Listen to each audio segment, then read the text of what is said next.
bem, Heavy? Vamos Opa, vamos começar? começar? Vamos Vamos começar. começar a brincadeira? Vamos lá. Muito bem. Irmãos, eu fiz a proposta aqui para a gente bater um papo sobre isso com o reverendo Ageu. Ah, Lá na semana passada a gente marcou e teve essa ideia vendo sobretudo a necessidade da igreja, né? A igreja tem estado muito angustiada em relação a isso.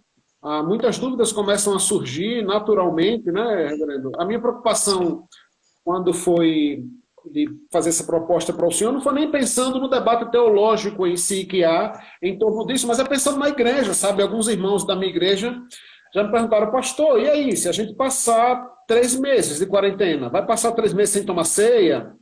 Uhum, uhum. Esse culto que a gente faz na nossa casa é a mesma coisa? Então, são dúvidas, na verdade, do cotidiano prático da igreja, né, Rev? Que É tem verdade. se levantado, né? E a ideia é tentar, de algum modo, contribuir com essa conversa aqui, né? Uhum. Isso tem É surgido, verdade. esses questionamentos também com o pessoal de sua igreja aí? O senhor tem visto isso? Menos, viu? Menos, porque na nossa igreja, desde que começou essa paralisação, o conselho tem se debruçado e tem tomado atitudes e medidas, né? Eu não pastoreio uma igreja grande e a gente Uhum. está constantemente informando lá os irmãos. Então, Claro. não é um nível grande de dúvidas lá não. Na verdade, o pessoal está bem, bem tranquilo. Né? Ô, Rev, então já deixa eu perguntar algo ao senhor aqui, que é a impressão que eu tenho. Uhum, A impressão que eu tenho é que as chamadas igrejas históricas, e a gente sabe que talvez tenha irmãos de outras denominações aqui, uhum, as chamadas igrejas históricas, tanto históricas a nível mundial, como no Brasil também, né, inclusive incluindo a Assembleia de Deus, por exemplo, aham. são igrejas que parece-me, ah, estar mais preparada para esse tempo fora desse local de culto, justamente pela visão que tem, né? Infelizmente, há muitas denominações que têm uma visão um tanto romanista acerca do local Uhum, de culto, né? Popularmente chamado de templo. uhum, uhum. Ah, o senhor tem essa mesma impressão de que é um tanto natural que as igrejas históricas passem por isso, por essa quarentena, ou esse afastamento do local de culto com uma facilidade maior? Eu acho que sim. Eu tenho a impressão que no neopentecostalismo a dependência do templo é muito grande. Né? Não é à toa que os neopentecostais deixam a igreja aberta quase não, né? Diariamente, com Diariamente. campanhas e mais campanhas, porque as neopentecostais que que defendem a chamada teologia da prosperidade, são igrejas que se sustentam das ofertas daqueles que vão lá diariamente, né? Então as campanhas são para arrecadar dinheiro, e isso tem dois lados. Primeiro lado da queda econômica dessas igrejas, que dependem de ofertas diárias, e por isso alguns pastores estão desesperados, né, para manter as igrejas abertas. E A do comparação, lado. a comparação não é minha, Heavy, mas Aham, alguém disse que algumas dessas igrejas são como cassinos, né? E é. cassinos fechados é só prejuízo, né? É verdade. É. Agora, por outro lado, você tem membros dessas igrejas que estão acostumados a todo dia ir na igreja, né, para buscar a bênção, para sair da situação difícil. É, e eu creio que os pastores não estão enganados, estão enganando, mas o povo, na sua maioria, está enganado, né? Uhum. Então, para esse pessoal que foi, digamos, doutrinado a ter uma fé com Deus e uma relação com Deus na igreja, então fica muito difícil para eles. Agora, igrejas históricas, né, como você mencionou, até as pentecostais históricas, já não tem essa concepção, né, de que dependem da igreja, a sua relação com Deus é fora da igreja também. Uhum. É por aí, né? Ô, Heavy, adentrando mais o nosso tema aqui, isso é até uma pergunta que um colega mandou, Tá, mas antes disso, eu acho que seria interessante a gente conversar um pouco sobre as distinções entre cultos e cultos, Heavy. Há tá, uma vamos lá. confusão muito grande, né, das pessoas em perguntar, por exemplo, qual é a diferença entre o culto que eu faço na minha casa, com a minha Aham. família, o culto que é a minha vida de um modo geral, no meu emprego, tudo que eu faço é culto, né? Uhum. E do culto que é prestado na igreja. Qual seria a diferença, as diferenças básicas dentro disso aí? Uhum, uhum. Olha, eu acho que a gente tem que retornar às origens, né? E as nossas origens estão lá em Israel de fato. É claro que cada irmão nosso de Israel tinha a sua devoção pessoal com Deus, a sua oração, né? Agora, havia um nível de devoção que era a assembleia, a convocação da assembleia, quando o povo de Deus era convocado para a adoração, né? E especialmente no sábado judaico, que hoje é o nosso domingo. Então Uhum. havia um culto pessoal, havia um culto familiar, né, em que em que a família se reunia, o cabeça, o sacerdote da família era o cabeça, era o chefe, e havia também um culto público. Alguns documentos que tratam de culto dão essas três distinções, né, um culto pessoal, um culto familiar ou doméstico e um culto público com toda a igreja reunida. Então, essas são as modalidades de culto, né? Qual é a nossa dificuldade com a nomenclatura culto online? Porque, veja só, agora vamos para a reforma. Na época da reforma, você tinha os reformadores lutando contra conceitos bastante errados do catolicismo, do romanismo. Como era o culto no romanismo? As pessoas assistiam uma missa, assistiam, elas não participavam.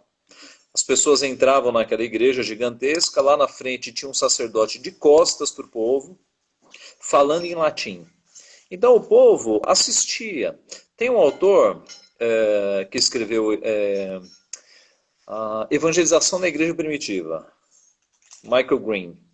E ele disse que naquela época a única fonte de ensino das pessoas eram os vitrais das igrejas. O povo Olha, entrava naquelas igrejas suntuosas, não entendia o padre falando nada, o padre estava de costas. Então restava para eles ficarem olhando para cima, para os vitrais. E os vitrais traziam alguma instrução para eles. Eles não tinham a Bíblia em casa, né, na Idade Média. Então, essa foi uma grande diferença da igreja humanista com a igreja protestante. Os reformados resgataram a ideia de um culto em que se participa, tá? Então, a missa você assiste, o culto você participa. Participa como? Com atos culticos, com oração, com leitura da Bíblia, ouvindo a palavra. Aliás, os reformadores retomaram esse conceito porque todas as palavras da Bíblia que falam sobre culto nos dão essa ideia de atos culticos, né? As palavras que apontam para serviço. Não é à toa que em inglês culto é service, é serviço. Tá? Porque nós não vamos na igreja para assistir, nós vamos para adorar, para participar. Tá? Então, quando você liga o teu computador e liga uma tela em que está acontecendo um culto, você está assistindo um culto, você não está participando de um culto. Tá? Nós somos contrários a isso? Eu diria que eu sou contrário à nomenclatura, eu não posso chamar isso de culto. Mas eu posso dizer que é uma pregação online, que edifica a minha vida. Tá? Agora, o culto em si é aquele culto em que as pessoas estão participando. Veja, se você fizer uma videoconferência pelo Zoom, e aí sim, todo mundo estiver participando, louvando, cantando ao mesmo tempo, aí eu acho que dá para chamar culto, numa videoconferência. Mas você ligar o YouTube e assistir alguém pregando, ou alguém cultuando, e dizer que aquilo é culto, aí eu acho que não. Eu queria perguntar a tua opinião sobre isso, reverendo. e aqui nesse ponto, Rev, é bom deixar claro, né, que nós não estamos dizendo que não é culto o que está sendo feito na gravação, né? Aham. Porque Não, lá por eles estão mais que cultuando. esteja, por exemplo, nesse período agora, né? Muitos Aham. colegas têm ido gravar na igreja, né? E o Aham. pessoal da música vai junto, o pessoal que grava vai junto. Eles Digamos estão que tem ali, cultuando. tem ali um mínimo número de pessoas, né? Muitos colegas têm feito isso. É, Então, não resta dúvida que eles ali estão prestando culto de fato, né? Estão cultuando estão. Estão. publicamente ao Senhor, né? É o culto público solene que está acontecendo ali, né? A questão é, de fato, quem está em casa, né, como o senhor disse, na tela de um computador ou de um celular. E veja, reverendo, a gente sabe, culturalmente falando, isso sendo algo novo, né? A tranquilidade e o quanto nós nos sentimos muito mais à vontade para fazer isso, né? De modo desleixado até.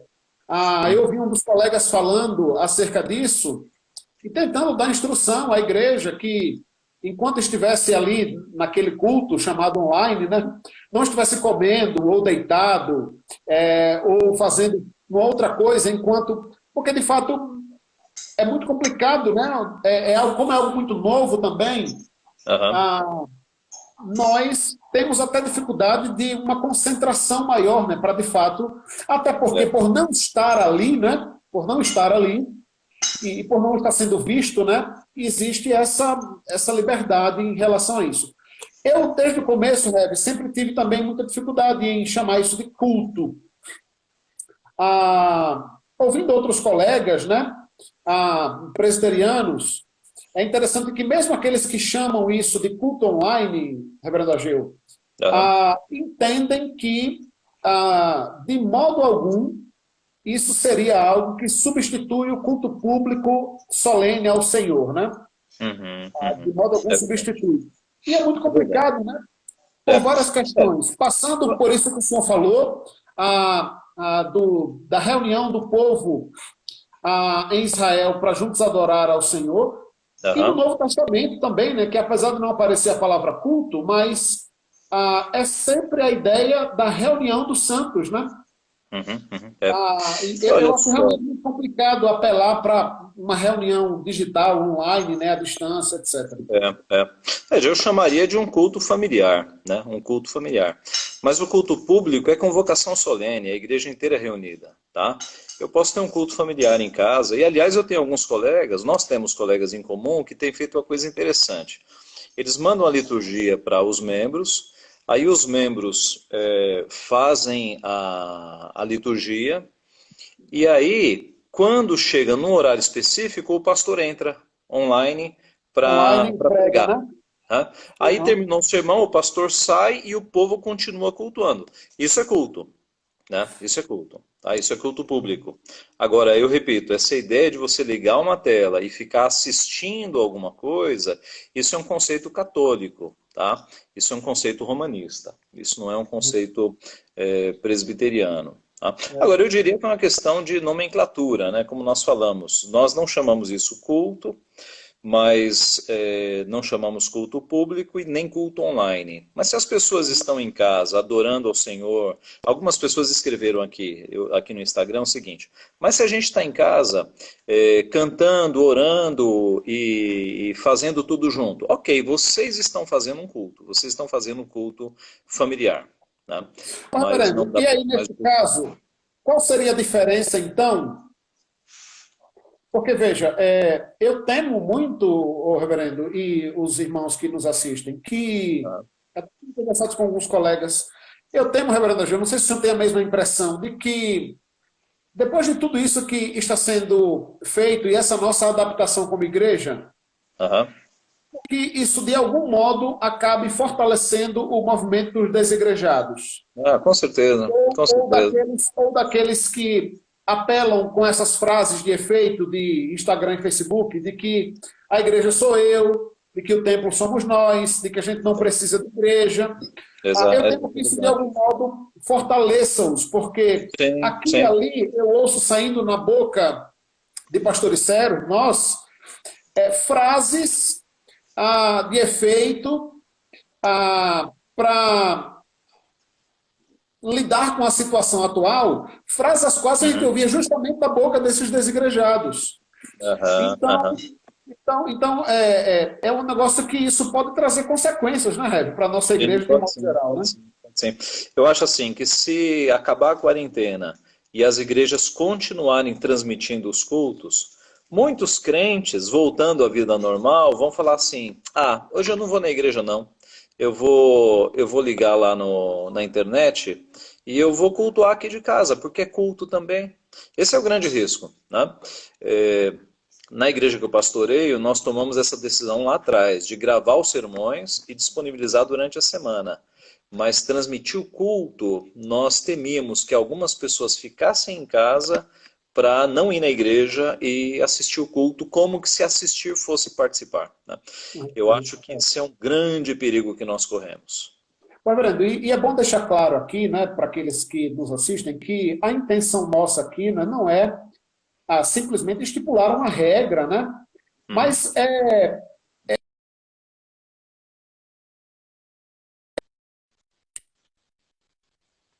Eu acho não que só deu uma uma parada, mas quedinha na voltou, sua né? conexão aí, mas acho que voltou. Tá. Voltou. Você dizia que Ah, não é estipular uma regra, mas... não é estipular uma regra infalível, mas é mostrar que a não participação, né, ou a não presença, juntamente com a congregação, no culto público solene, nos exclui de algumas bênçãos, inclusive, né, reverendo? Veja, Tá. a começar pelos sacramentos, né? Sim, Que em casa você não tem como participar do sacramento, a gente vai já chegar lá. isso, A, isso. a própria questão da comunhão com a igreja em si, né? Veja, Aham, o culto tem esta dupla ligação, né, reverendo? Da nossa comunhão com Deus e uns com os outros. Coisa que não sim, acontece sim, com a sim. tela do seu computador, né? Por mais que você veja os irmãos e etc. É Então, verdade, é verdade. e isso Nada pode ser muito substitui. complicado, né? É verdade. Nada substitui você estar lado a lado com teu irmão, né? Você está ali unidos com uma só alma, um só coração, né? Nada Uhum. substitui isso.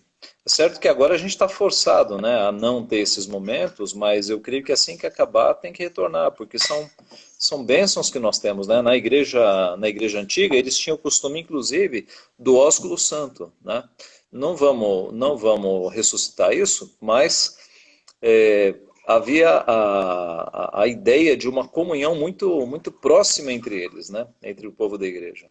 Uhum. E isso é de fato precioso. Está para sair um artigo que eu acho que você leu do reverendo Ciro Ferreira, que está lá na Alemanha. Uhum. Ele pediu para a gente não publicar esse artigo ainda porque ele está para sair por um site grande, mas ele toca nesse ponto, né? De que nunca uma comunhão virtual vai se comparar para olho no olho, abraçar o irmão ali todos juntos, né? É incomparável isso, não tem É. como, não tem O problema como. é quando a gente quer tornar a exceção regra, né, reverendo? É, Porque, é, de fato, hoje a gente vive uma situação a qual a humanidade não experimentava desde 1918, né? né? Com a chamada gripe espanhola foi quando teve uma outra grande pandemia mundial dessa, nesse nível e É, nessa proporção, né? é. Ah, bem, reverendo, ainda falando sobre culto, dá para dizer que, olhando para as Escrituras, Deus estipulou que ele deveria ser cultuado e adorado especificamente no dia do Senhor? Se a família decidir fazer esse culto ou essa reunião no outro dia da semana. Olha só, a convocação solene no Antigo Testamento era para o dia, era para o Shabá, né? Era para o Para o domingo. Shabbat. Eu creio que não substitui, você pode somar, porque a igreja primitiva, ali em Atos 2, diz que eles estavam todos os dias reunidos. Tá?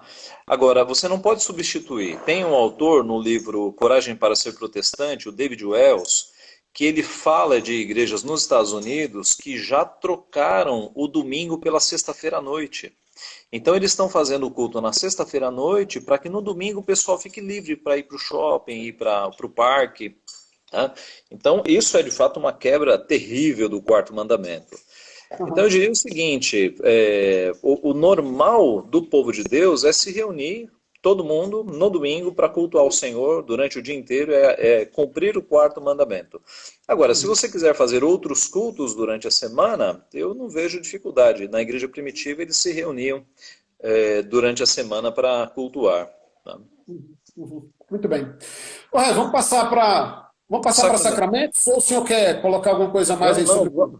vamos para Sacramento. Vamos lá. Vamos para sacramento.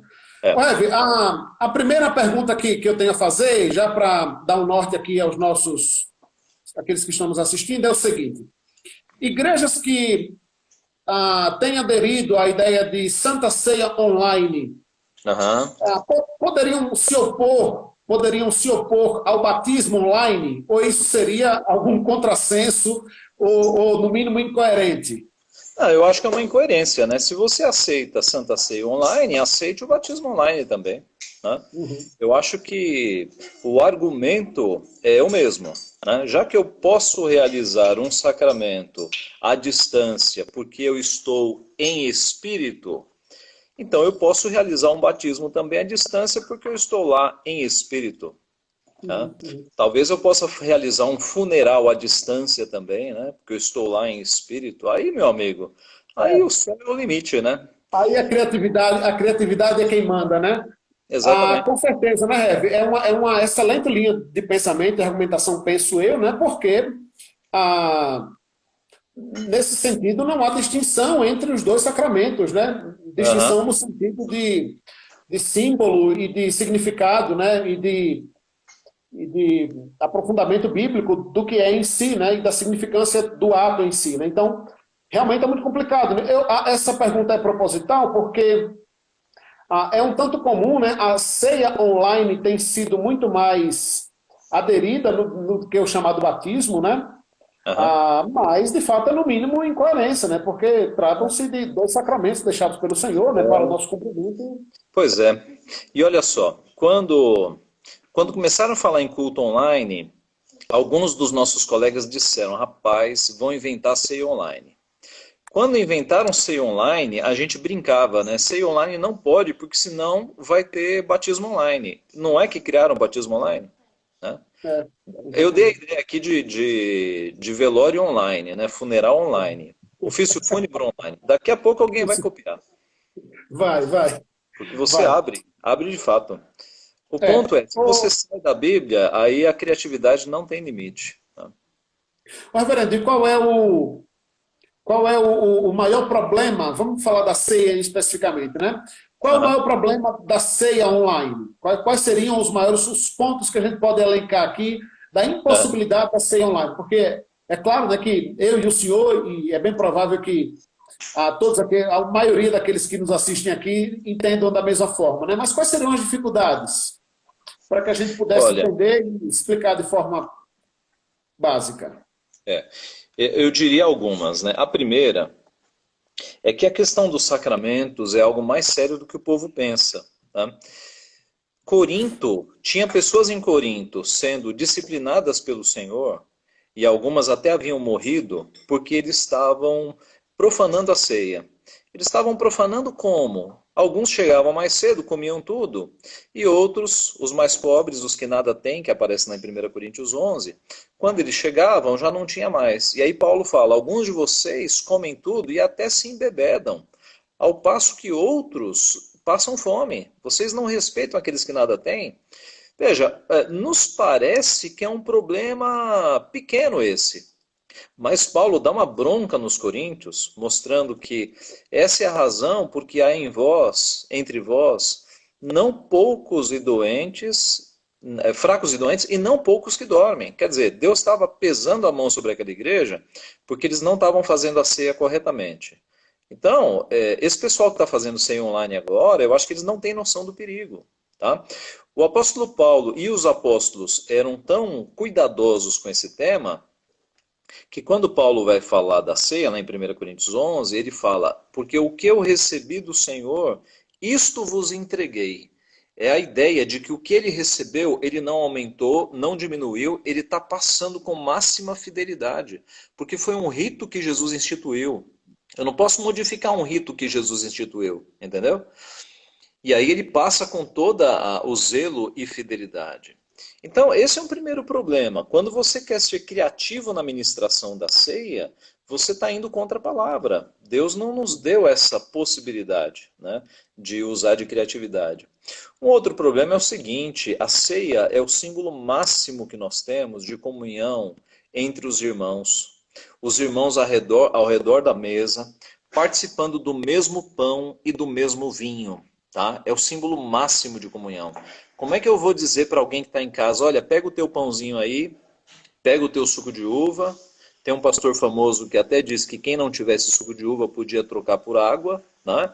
Quer dizer, Reverendo, absurdo, absurdo. essa ideia de uma só mesa, um só cálice, um só pão, é tão gritante nas Escrituras e na doutrina da Santa Ceia que alguns teólogos mais puristas entendem que o ideal mesmo é que fosse apenas uma taça mesmo, né, passando de mão em mão, e um só pão que é partido, né, ali no momento, porque aponta para essa ideia máxima da nossa comunhão com Cristo.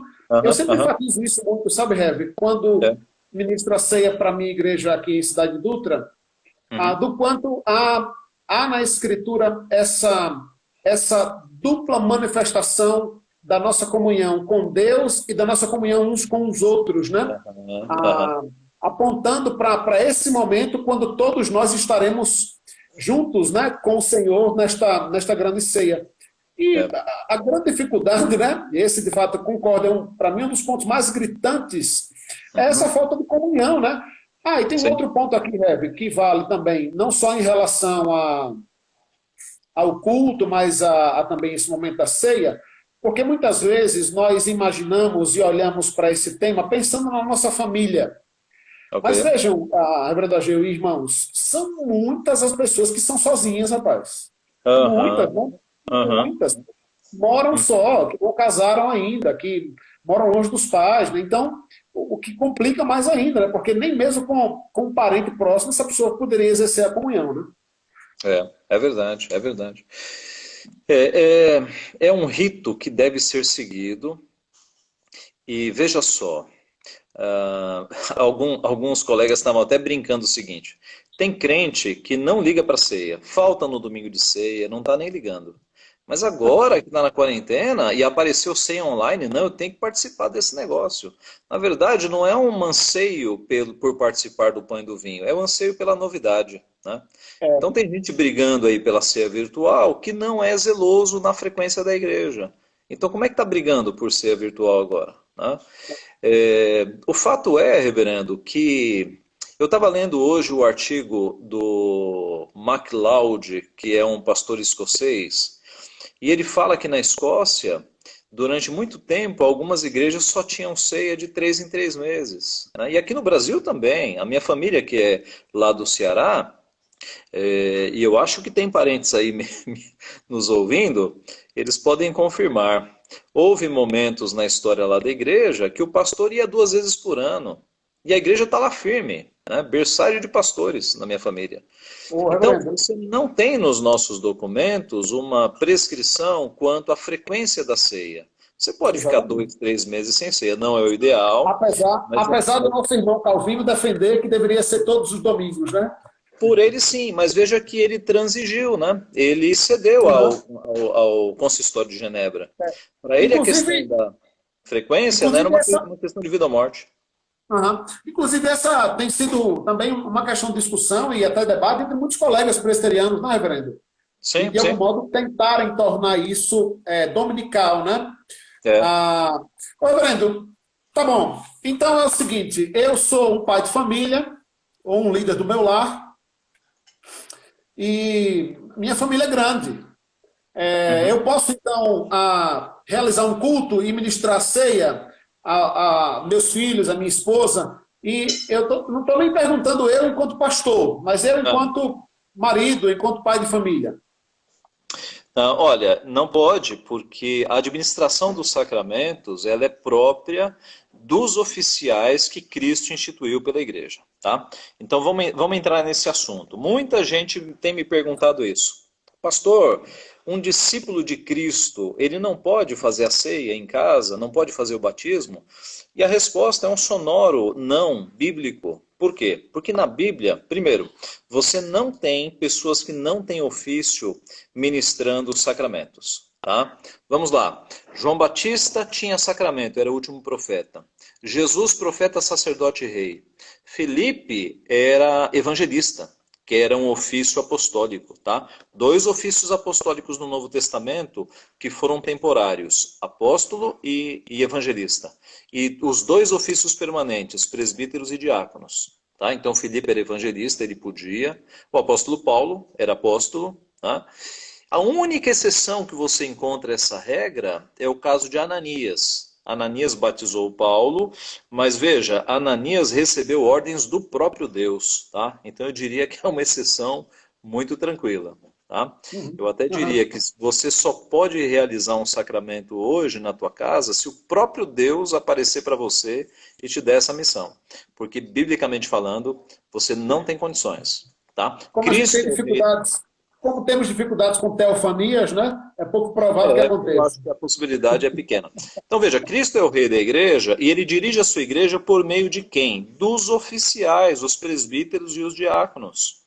Quem são os oficiais? São aqueles homens que a igreja reconhece que têm aquelas características descritas em Timóteo e em Tito, e são esses homens que vão pastorear a igreja de Deus. São esses homens que são os guardiões da palavra, tá? E especificamente, o ministro da palavra e do sacramento é o pastor. É ele quem tem o conhecimento para ministrar um sacramento, porque o sacramento nunca é divorciado da palavra, tá? O Claro. sacramento, não é à toa que sacramento em grego é mysterium, porque a gente está falando de coisas misteriosas, então é preciso um conhecimento da palavra para que você ministre o sacramento. E não Uhum. apenas isso, né? A palavra de Deus, hoje eu estava escrevendo um artigo, terminando um artigo sobre isso, que eu comecei ontem. A palavra de Deus nos mostra que os pastores são despenseiros dos mistérios de Deus, né? Uhum. Eles são ministros de Cristo e despenseiros dos mistérios de Deus. E os despenseiros, aqueles que cuidam das dispensas dos mistérios de Deus. Nos mistérios de Deus estão a palavra e os sacramentos. Então, os ministros de Cristo é que são esses despenseiros. Tá? Então, tudo isso fez com que as igrejas reformadas, no decorrer da história, pode pesquisar, as confissões reformadas estão aí para mostrar isso, Uhum. reservassem a ministração do sacramento para o ministro da palavra. É sempre o ministro da Uhum. palavra que administra o sacramento. Tá? Ok. Então, de forma alguma, um membro pode tomar essa honra para si, de como se fosse um oficial e sair ministrando o sacramento. De jeito nenhum. E então eu posso fazer isso com a minha família, reverendo? Eu Você, agora, enquanto pastor, você pastor? enquanto pastor, eu posso fazer isso com a minha família? Essa é uma boa pergunta, né, que um colega nos fez. Eu sou pastor e eu tenho meus familiares em casa. Eu posso fazer o sacramento? Eu posso servir a ceia para eles? Eu diria que pode, mas não deve. Pode, porque do ponto de vista bíblico, você é um ministro e a tua família é uma fração da igreja de Deus. Mas por que você não deve? Em consideração com o povo de Deus, com o restante da igreja que está privado. Então, por amor a estes irmãos, você como pastor não deveria realizar a ceia, porque eles não estão podendo participar, entendeu? Aí seria uma questão mais de amor ao próximo. Reverendo, eu vi algumas pessoas, diante dos debates que já ocorreram também acerca disso, crentes, né, piedosos, muito preocupados, e perguntando, mas pastor, eu vou passar tanto tempo sem tomar a ceia do Senhor? E a pergunta que surge talvez seja, reverendo, sendo a ceia do Senhor um sacramento, uma ordenança deixada pelo Senhor, Tá? e de algum modo o povo está sem participar deste sacramento. Nós estamos pecando por, de Tá? algum modo, nos abstermos desse sacramento? Dá para dizer que haverá alguma cobrança da parte de Deus para nós, enquanto igreja, por não estarmos participando da mesa, do pão e do vinho? Você entendeu a pergunta? Eu entendi. Olha, eu creio que não, porque é uma situação maior do que a nossa, né? Veja, e a gente tem até dito o seguinte: não é uma questão de obediência ao Estado, é uma questão do cumprimento do não matarás, que tem como implicação usar de todos os meios para a preservação da vida. Então, enquanto nós estamos nessa quarentena, a gente está pensando na preservação da vida dos nossos irmãos que são idosos, tá? É uma questão de força maior. E Reverendo, esse Deus é justo, né? não é o nosso tema central aqui, mas eu já vi alguns colegas levantando. Se nós não formos precipitados demais em obedecer o Estado, parou aqui? Parece que deu uma travadinha aí na conexão. Tá. Mas eu estou te ouvindo, só não estou te vendo que está. Não sei se a sua conexão... Agora voltou. Acho que voltou. Uhum. Questão do Estado, né? Isso é, se nós não fomos precipitados demais ao fechar as portas da nossa igreja, das nossas igrejas, obedecendo o Estado. Então, E aí alguns utilizam até, mas não importa obedecer a Deus do que aos homens, etc. Mas, no meu entendimento, é exatamente esse ponto que o senhor colocou, né? Pelo menos eu aqui, e entendo que a maioria dos colegas deve ter feito assim também, fechou suas igrejas por entender a gravidade da doença e exato. a possibilidade de contaminação dos nossos membros. E pensando em preservá-los, em cuidar deles, nós fechamos os nossos templos. Inclusive, houve uma discussão entre colegas nossos, né, o senhor estava, dessa guerra política que tem havido no Brasil, com as megas igrejas.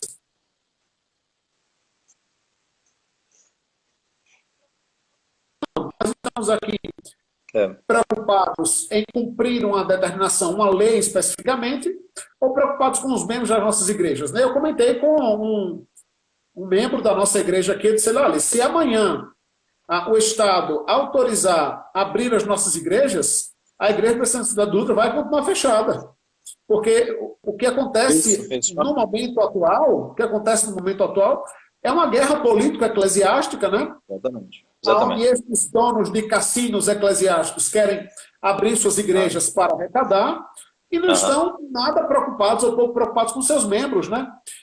Nós temos muitos idosos nas nossas igrejas, né, reverendo Ageu? Então, a ideia e o ponto aqui é de cuidado com eles, né? E a gente está sofrendo com isso. Eu comentava ontem com os colegas na oração que domingo eu me arrumei, coloquei o terno e a gravata e fui para a igreja gravar, né? E, rapaz, fui tomado por uma tristeza, reverendo, sabe? Uma angústia, porque a gente não quer falar para uma câmera, né? A gente não quer falar para um celular, a gente quer falar para o povo, para as ovelhas, né? Mas a gente entende, né, reverendo, que estamos sendo privados pelo próprio Deus, né? Exatamente. Na reunião que nós tivemos com os presbíteros da igreja, quando a gente decidiu mesmo, avaliando o conselho de 2 médicos da igreja, isso lá atrás, né? Os médicos falaram, pastor, é prudente fechar porque a coisa vai ficar muito feia.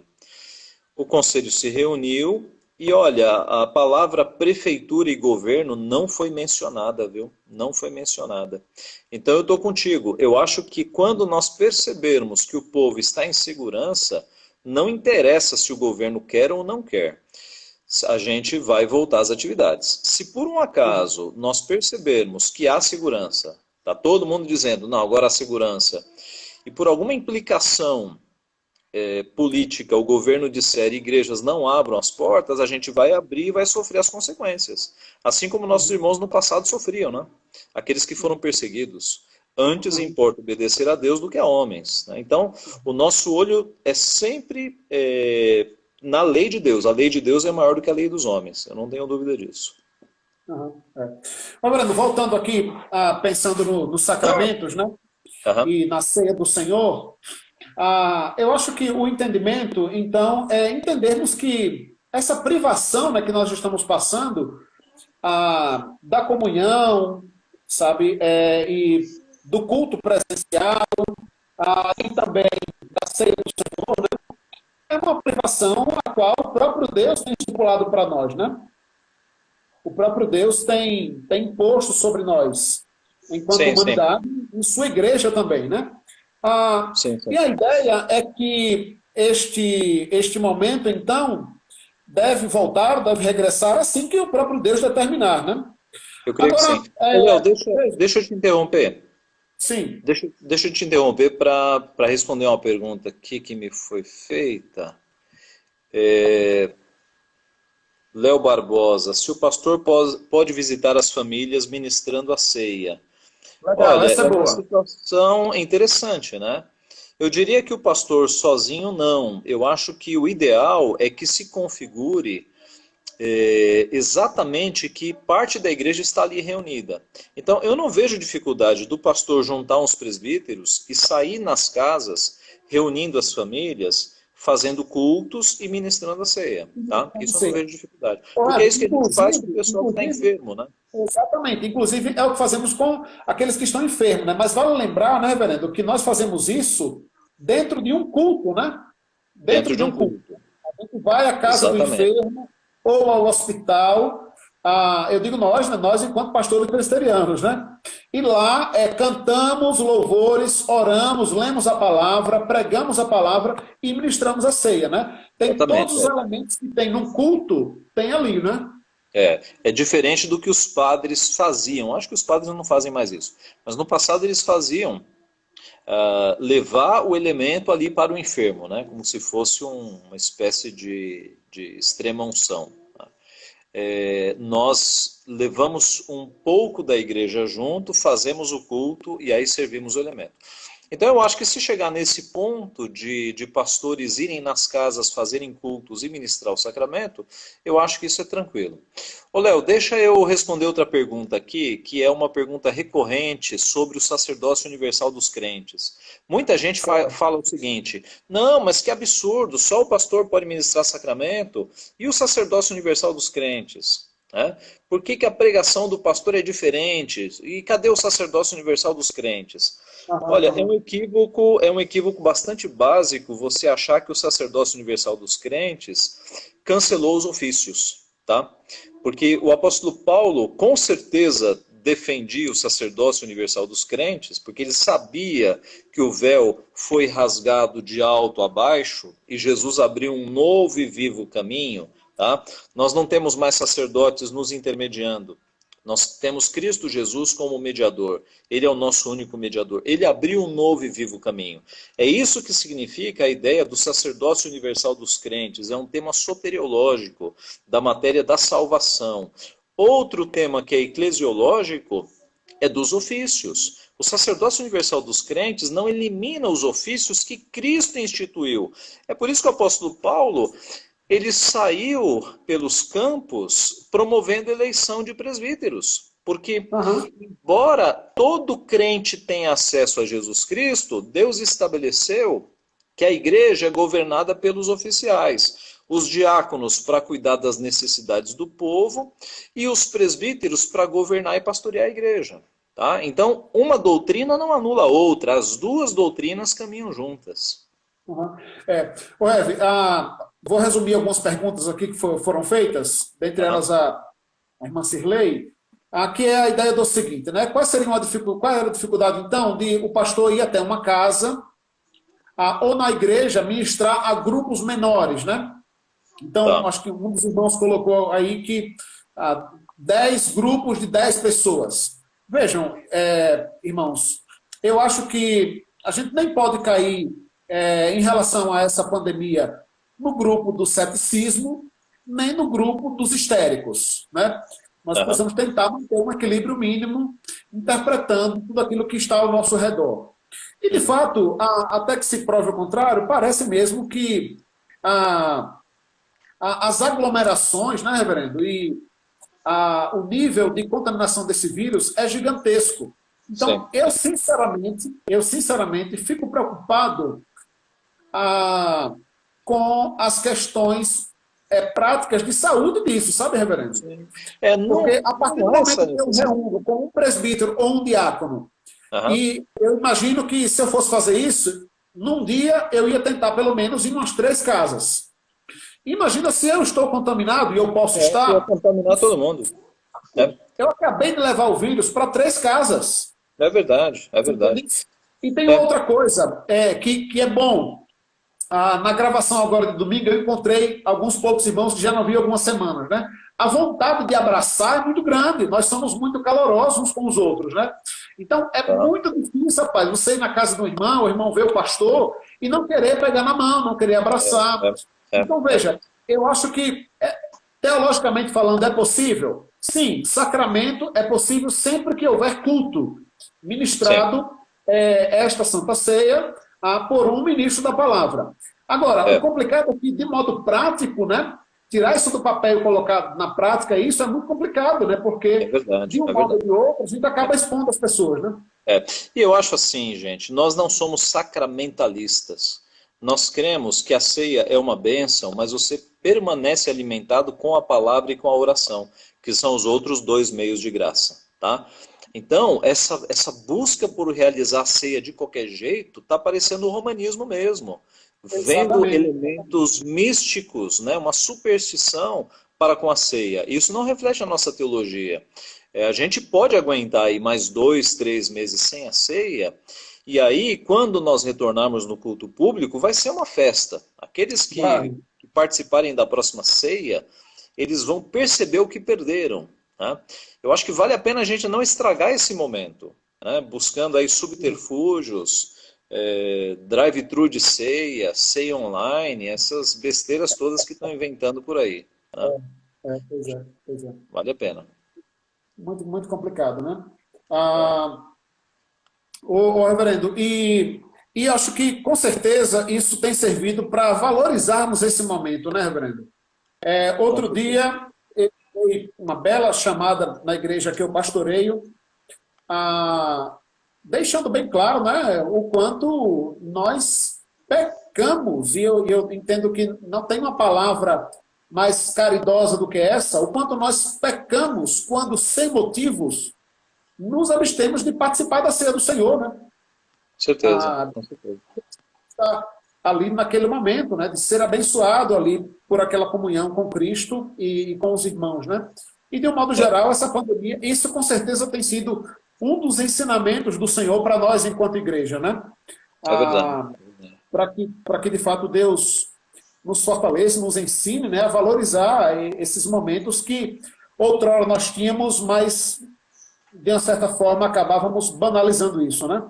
É verdade, é verdade. Léo, vamos entrar num assunto agora, o que a igreja pode fazer nesses tempos?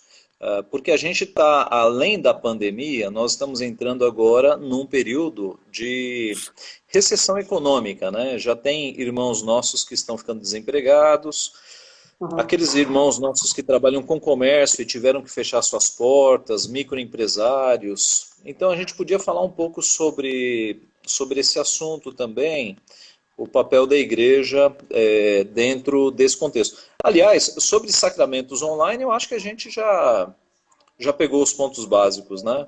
Creio que sim. É uma quebra de prescrições bíblicas, ninguém deve fazer isso. Tá? Agora... só em relação, Reverendo, eu vi um argumento do Reverendo Felipe Fontes, muito bom em relação ao batismo. Só um ponto aqui que eu queria colocar em relação ao batismo. Além da ideia esdrúxula, né, que é um batismo online, é porque uma das principais ideias por trás do batismo é que é um indivíduo que é lavado, né? Que é lavado, e ele é agente passiva nesse sentido, né? Há alguém ali sendo utilizado pelo próprio Deus por meio da água, levar esse simbolismo, né, do lavar regenerador na vida do indivíduo, né? Não é ele que se lava, né?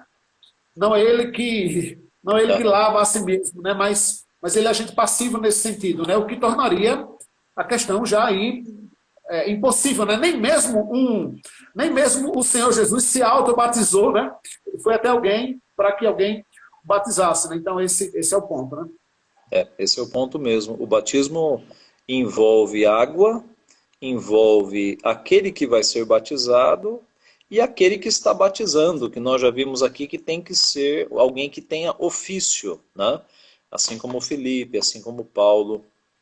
Então essa ideia de um autobatismo, ela é totalmente equivocada, é apenas um derramar de águas, né? Não é um batismo verdadeiro. Assim como a ceia online, a pessoa vai comer um pãozinho e vai beber um suco de uva, mas não houve a consagração dos elementos, não é o mesmo pão, não é o mesmo vinho, não é ceia, na verdade. Né? Aquilo vai servir só para o estômago da pessoa, não é meio de graça, não é um rito aprovado. E o batismo também é a mesma coisa, né? Mesma coisa. Muito bom. Ok. Olha, quanto às ações, então, para ajudar os nossos irmãos que passam por necessidade, te ocorre alguma questão? Sim, Brendo. Eu acho que um primeiro ponto aí, numa geração tão politizada como nós temos hoje, é dizer o seguinte: ajudar uns aos outros, levar o pão ao necessitado, e amparar o desvalido, o moribundo, o que está à margem da sociedade, não é uma bandeira de um lado político. Né? Isso não tem nada a ver com ser de esquerda ou ser progressista. A Escritura, né? No todo das Escrituras, sempre demonstrou o cuidado que nós devemos ter uns para com os outros, no respeito, no amor, né? Dos 10 mandamentos, né? Metade deles, se não 6, né? São 6 mandamentos, são voltados para a nossa relação uns com os outros. Então, dito isto, eu não tenho dúvida, reverendo, do quanto a igreja, de fato, deve agir e deve se levantar no auxílio e no apoio, tanto aos seus, tanto aos de dentro, quanto aos de fora. E aqui eu acho que vale algumas dicas, né? Lá na igreja, por exemplo, reverendo, assim que começou essa pandemia e a possível desordem econômica, lá na igreja, eu também sou pastor de uma igreja pequena, de muitos profissionais liberais, muitos autônomos, que já tiveram seus negócios ou fechados ou que teve uma diminuição absurda no movimento e na entrada, né, de recursos. Logo que isso aconteceu, o conselho da igreja nos autorizou a fazer uma campanha mais robusta de arrecadação de alimentos para a formação de cestas básicas para atender os nossos. E isso, inclusive, alguns irmãos acabaram contribuindo também, não com alimentos, mas financeiramente falando, o que poderá nos dar o fôlego para assistir a igreja, de um modo geral. E a gente tem, como Junta Diaconal tem estado atento e alerta às necessidades desses irmãos, aqueles que podiam contribuíram bastante, e é o modo como a nossa igreja tem lidado com essas dificuldades. Primeiro olhando para os nossos, né, para o nosso quintal em si, mas é claro que a ideia é expandir isso. É verdade. Lá na igreja a gente está fazendo algo parecido também. A gente fez uma espécie de bolsa única, uma conta corrente, né, para quem tá bem, quem não está desempregado, fazer ali uma oferta voluntária nessa conta, e a gente vai juntar esse montante para atender aqueles que estão passando por necessidade. Né? E a nossa base é o texto lá de Atos 4:34, que não havia necessitado entre eles. Né? Veja que coisa linda, né? Se a gente conseguir repetir isso nas nossas igrejas, que não haja necessitados na nossa igreja, olha, vai ser uma coisa impressionante. Reverendo, eu acho que o nosso tempo, você tem um cronômetro aí? Não tenho. Eu acho que o nosso tempo faltam 2 minutos. Em 1 hora fecha? Isso, em 1 hora fecha. Eu acho que é bom nós fazermos as nossas despedidas finais, porque eu creio que nós temos 2 minutos, pelas minhas contas aqui. Tá bom. Reverendo, então eu queria agradecer muito aí o senhor ter aceitado esse convite para esse bate-papo. O senhor é alguém muito querido para nós. Para quem não sabe aí, principalmente o pessoal que me segue, o reverendo Ageu é diretor do seminário presbiteriano José Manuel da Conceição. O seminário onde eu me formei, foi meu professor de teologia sistemática e do meu sínodo aqui em São Paulo. Então é um colega, amigo, um irmão, e é sempre muito bom bater esse papo com o senhor, Reverendo. Deus te abençoe. Foi uma alegria. E para quem não conhece o reverendo Leni Erison é um dos pastores firmes da nova geração, reformado, confessional e evangelista, viu? Faz um trabalho de pequenos grupos na igreja dele, impressionante. Eu até o trouxe propaganda aqui, com a minha caneca dos pequenos grupos. Eu levei o reverendo Leni Erison para falar ao conselho da igreja, para nos mostrar como é que funciona esse trabalho, e foi impressionante. Então, que Deus continue te abençoando, viu, reverendo? Você e sua família. Amém. Deus te abençoe. E aqueles que nos assistiram aqui, Deus abençoe a todos. Deus abençoe a todos. O reverendo Ageu deve tentar baixar isso e a gente deve jogar no YouTube, né, reverendo? Isso, exatamente. Vamos tentar fazer. Gravar e jogar no YouTube depois, então vocês divulguem e propaguem. A nossa ideia aqui foi contribuir, sobretudo para você enquanto crente, e que Deus continue derramando graça sobre você nesse tempo difícil. Aproveite esse tempo de quarentena, né, reverendo, e de isolamento para buscar mais ao Senhor, intensificar as suas devocionais e que Deus te abençoe. Conte conosco e com nossas orações. Amém, amém. E nosso pedido de desculpas aí para quem fez perguntas e não deu para a gente atender, porque muita gente perguntando, né, não deu para atender. Ok, eu vou encerrar, faltam 19, 18, 17 segundos aqui. Deus abençoe. Valeu, Lorenzo, até mais, um abraço. Até mais, gente. pessoal, muito obrigado. Tchau, tchau.